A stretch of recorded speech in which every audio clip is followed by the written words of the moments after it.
7:30টার সময় রোদটা দেখে মনে হচ্ছে পুরো দুপুরবেলা।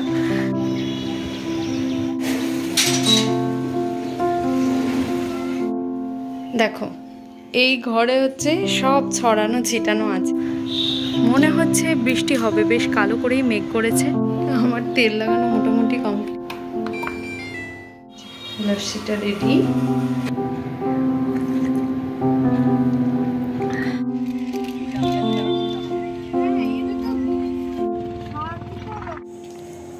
কি বলবো বুঝতে পারছি না, ইমোশনাল হয়ে যাচ্ছি। Hello everyone, welcome back to my channel with a brand new blog. আজকে একটা ডেলি ব্লগ দিয়ে ব্লগটাকে শুরু করলাম। অনেক দিন বাদে ব্লগ দিচ্ছি। তো আজকে হচ্ছে আমার ছুটির দিন, পর 3 দিন ছুটি আছে। তো আজকে অনেক কাজের একটা মুড নিয়ে ব্লগটাকে শুরু করছি। বেশ কিছু কাজ আছে, সেগুলোকে কমপ্লিট করতে হবে। 3 দিন যেহেতু ছুটি আছে, অনেক কাজ আমাকে এগিয়ে রাখতে হবে। তো প্রথমেই আজকে যেটা করব, এখন সকাল 7:30 বাজে, কিন্তু আমি মানে রোদ দেখে মনে হচ্ছে দুপুর 12:30।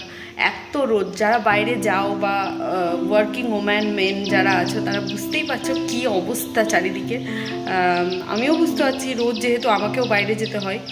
তো এখন কি করব, ফার্স্টেই আমি নিচে যাব। দীপের ছুটি নেই, দীপ কোর্টে যাবে। তো আমি একটু ওর সাথে গিয়ে দেখা করে নেবো, তারপরে ও বেরোলে আমি আমার কাজগুলো শুরু করব। তো চলো নিচে গিয়ে দেখি সবাই কে কী করছে। 7:30টার সময় রোদটা দেখে মনে হচ্ছে পুরো দুপুরবেলা। দাঁড়াও তোমাদেরকে একবার দেখিয়ে দিই ব্যালকনি থেকে। সকালবেলা হলেই না এরকম ব্যালকনির দিকে একটুখানি দাঁড়িয়ে থাকতে মনে হয় খুব ভালো লাগে, আমার খুব ভালো লাগে। তো তোমরা দেখে নাও রোদটার কি অবস্থা সকালবেলা।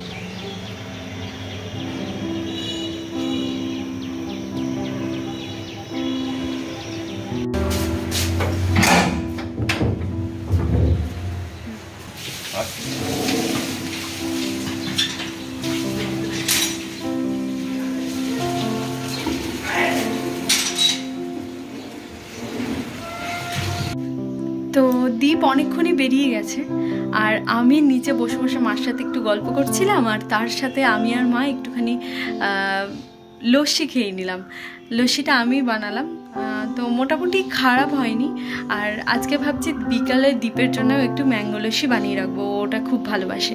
তো আমি ততক্ষণে একটুখানি ক্লিন করে নিলাম দোতলার যে ঘরগুলো ছিল সেগুলোকে, মোটামুটি একটু গোছানো কমপ্লিট করে এবার যাব 3 তলায়। 3 তলায় ঘরের কি অবস্থা হয়ে আছে চলো তোমাদেরকে দেখাচ্ছি। এতক্ষণে মা হয়তো ওপরে গিয়ে পুজো শুরু করে দিয়েছে। বৃহস্পতিবার, আজকে বৃহস্পতিবারের পুজোটা কিন্তু মাই করে। আর আমার যেদিন মর্নিং ডিউটি থাকে না সেই দিনগুলোতে আমিই পুজো করি। তো গোপাল স্নান, পুজো করা সবই মা করে নিয়েছে। আমি ওপরে গিয়ে ঘরগুলো ক্লিন করে স্নান করব, তারপরে একটু রেস্ট নিয়ে বিকেলে বেরোবো। বিকেলে কিন্তু আজকে একটা খুব ইম্পর্ট্যান্ট কাজ আছে, তো সেটা ব্লগটাকে কন্টিনিউ করলেই তোমরা বুঝতে পারবে। আর অল্প কিছু জিনিস আছে, সেগুলোকে কাচতেও হবে। তো সেগুলোকে আগে একটুখানি আমি সার্ফে ভিজিয়ে তারপরে ওয়াশিং মেশিনে দেব। আর এখন আমি ওপরে গিয়ে আগে নিজের ড্রেসিং টেবিলটাকে পরিষ্কার করবো, কারণ প্রচুর মেসি হয়ে আছে ব্যাপারটা। তো চলো তোমাদেরকে দেখিয়ে দিই আগে কি অবস্থা হয়ে আছে। দেখো এই ঘরে হচ্ছে সব ছড়ানো ছিটানো আছে, এগুলোকে সব পরিষ্কার করতে হবে। আর এই যে আমার ড্রেসিং টেবিলের অবস্থা হয়ে আছে, এর মধ্যে আমি যে সাজিয়ে করেছিলাম সব জিনিস এর মধ্যে পড়ে আছে। এগুলোকে সব ক্লিন করে ভালো করে এগুলোকে সব ভিতরে রাখতে হবে। আর এই যে হচ্ছে আমার ডাইনিংয়ের অবস্থা হয়ে আছে, আমি কলিংটাকে এখানে রেখেছি পরিষ্কার করব বলে। তো চলো এগুলোকে সব পরিষ্কার করে নিই। হঠাৎ করে জানলার দিকে তাকিয়ে দেখছি প্রচণ্ড মেঘ হয়ে গেছে। মা সকালবেলা কিছু কাছাকাছি করে ছাদে মেলে দিয়েছিল, তো ওগুলোকেই এখন নিতে যাচ্ছি। বৃষ্টি আসলে তো সব ভিজে যাবে না। যাই হোক, বৃষ্টি হোক এটাই চাই, কারণ এত মানুষ কষ্ট পাচ্ছে না। আর এত রোদ, এত গরম, মনে হচ্ছে বৃষ্টি হলে একটু স্বস্তির নিঃশ্বাস পাওয়া যাবে।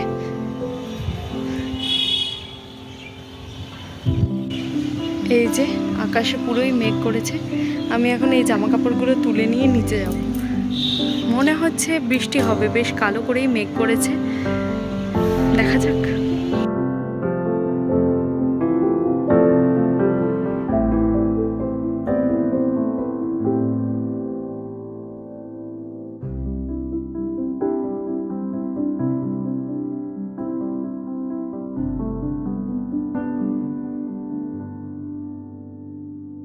এবার এই ঘরটাকে মোটামুটি একটু পরিষ্কার করতে হবে। ফার্স্টে আমি ড্রেসিং টেবিলটাকে ঠিক করব, মানে জিনিসপত্র যেগুলো বাইরে আছে সেগুলোকে ভেতরে রাখতে হবে, তারপরে এগুলোকে গোছাবো।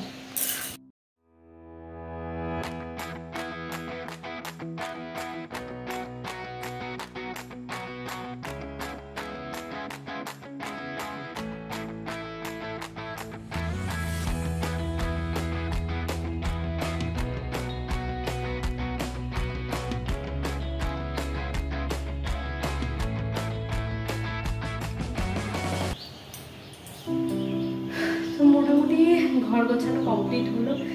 এবার আমি যেটা করবো সেটা হচ্ছে যেগুলো আমাকে ভিজাতে হবে সেগুলো একটু সার্ফে ভিজিয়ে তারপরে ওয়াশিং মেশিনে দেবো।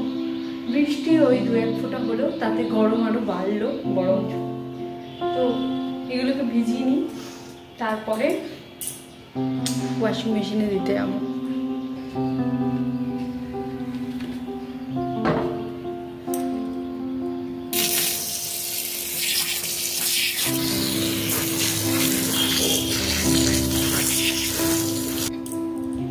তো ওগুলো একটু ভিজুক, আর ততক্ষণে আমি মাথায় লাগিয়ে নিই একটুখানি তেল। অ্যাকচুয়ালি তেলটা মাথায় কেউ লাগিয়ে দিলেই ভালো হয়, কিন্তু আমি যেটা মানে এখন আপাতত মাকে বলা যাবে না, কারণ মা কাজে ব্যস্ত আছে। বৃহস্পতিবারের পুজো করতে না প্রচুর দেরি হয়, তো বৃহস্পতিবারের পুজো করার পরে মা এখন রান্না বসিয়েছে। তো দেখেছো তেলটা আমার গায়েই পড়লো। তেল লাগিয়ে শ্যাম্পু করলে না চুলটা বেশ সুন্দর থাকে, তাই জন্য ভাবছি মাথায় আজকে একটু তেল লাগাই। আমার তেল লাগানো মোটামুটি কমপ্লিট, বেশ ভালো করেই তেল লাগালাম। এরপরে স্নানের সময় শ্যাম্পু করে নেব, আর তার আগে বেসিনটাকে পরিষ্কার করব।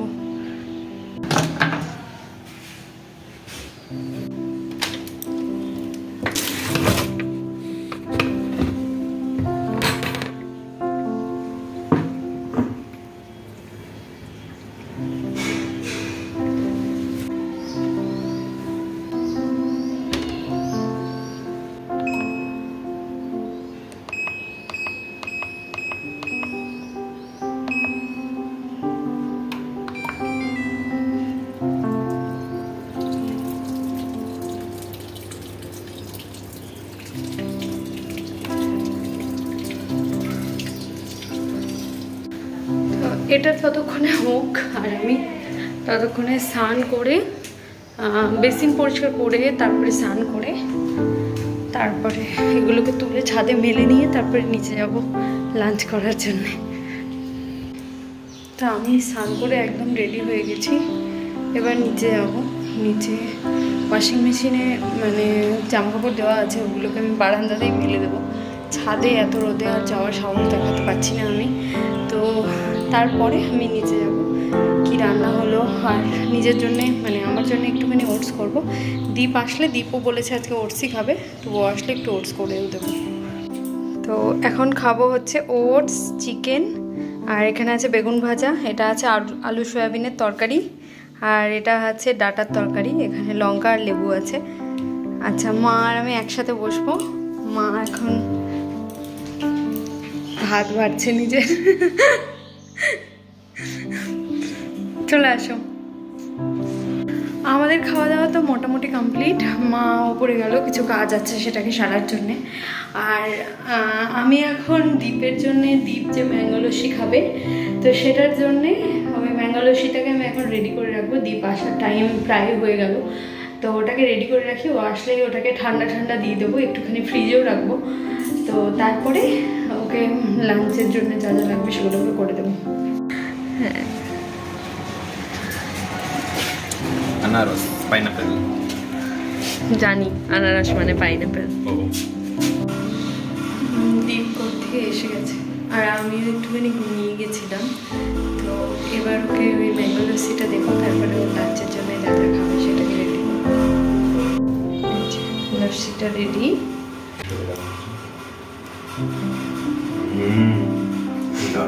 ম্যাঙ্গো লস্যি।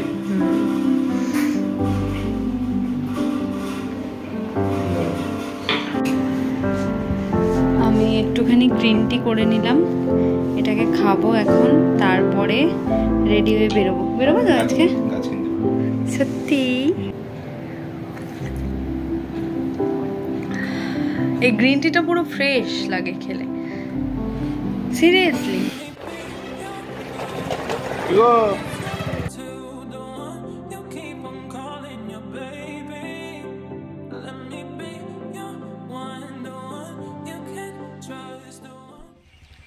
চলে এসছে একটা নার্সারিতে। ইনডোর প্ল্যান্টের শখ আমার অনেক দিনেরই আছে, তো আজকে কিছু গাছ যদি পছন্দ হয় তো সেগুলোকে নেব বলে এসেছি।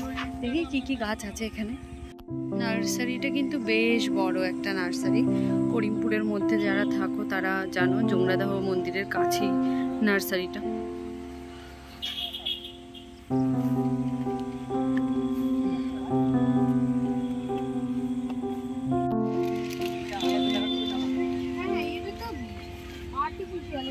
আমরা এখন ঢুকছি ইনডোর প্ল্যান্টের গাছগুলো যেখানে আছে তার ভেতরে।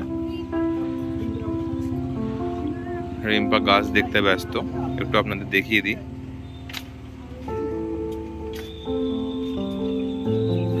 প্ল্যান্ট এগুলো সব ইনডোর প্ল্যান্টের।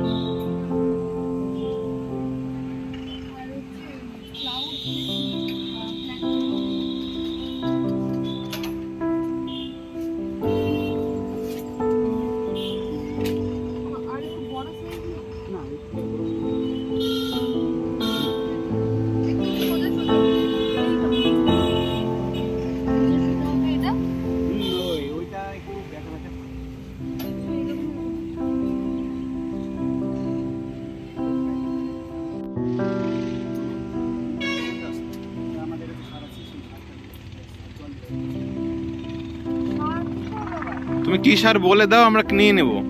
আমার বাড়ির পাশেই সারের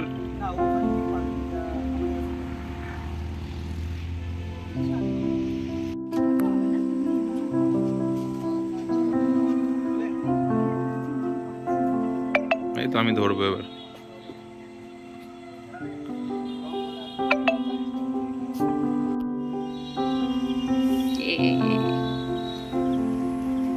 কিচ্ছু দেখা যাচ্ছে না গো, বড্ড অন্ধকার।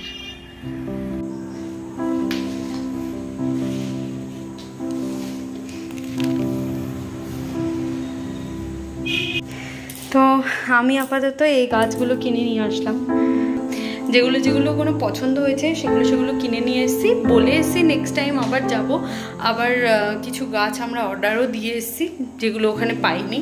তো আজকে বেশ একটু খুশি আমার মনটা ছিল সকাল থেকে, কারণ আমি জানতাম আজকে আমরা গাছ কিনতে যাব। আমার বহু দিনের শখ ছিল, একটা ইচ্ছে পূরণ বলতে পারো, বহু দিনের পুরনো একটা ইচ্ছে পূরণ আজকে আমার হলো দীপের জন্যে। থ্যাংক ইউ তোমাকে।